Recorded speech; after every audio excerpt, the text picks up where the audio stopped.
It is one of the last days of 2021, and I am in Teheran, the capital of Iran, visiting this place.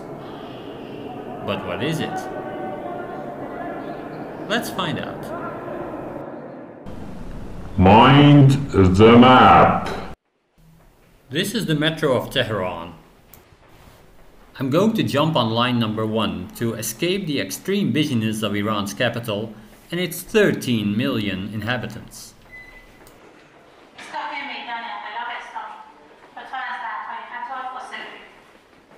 I am traveling south, where on the edge of the city lies the Imam Khomeini shrine, to commemorate the leader of the Islamic Revolution of 1979. After these events, Khomeini became the first supreme leader of the country, until his death 10 years later. The metro will get you here, the Harame Motahare Imam Khomeini station. You should check your metro map well, as it is one of the no less than 4 metro stations that carry Khomeini's name in some way.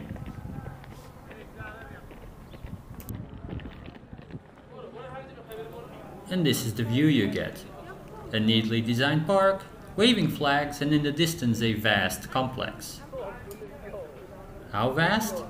Construction of the area is still ongoing even after some 30 years, and eventually the entire complex will involve a massive 20 square kilometers. Expenditure meanwhile has hit a whopping $2 billion. After a brisk walk, we have reached the actual building.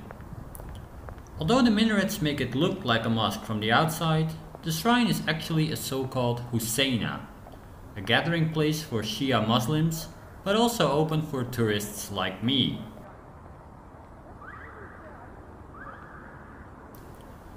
So, after leaving bags and shoes at the entrance, let's have a look-see inside.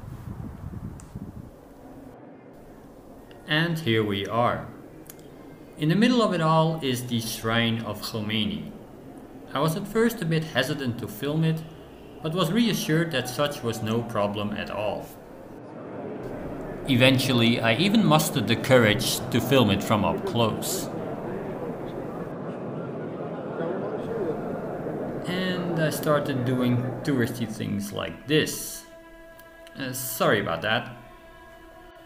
The mausoleum is not only the final resting place of Khomeini himself, but also his wife, one of his sons, and some other notable leaders in post-revolutionary Iran, like former President Rafsanjani. The atmosphere meanwhile was surprisingly relaxed.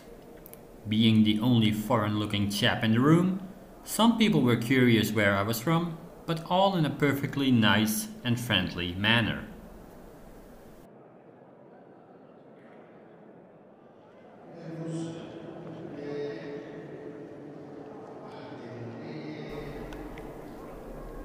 After spending about half an hour there, the hall slowly filled up with some sort of conference going on.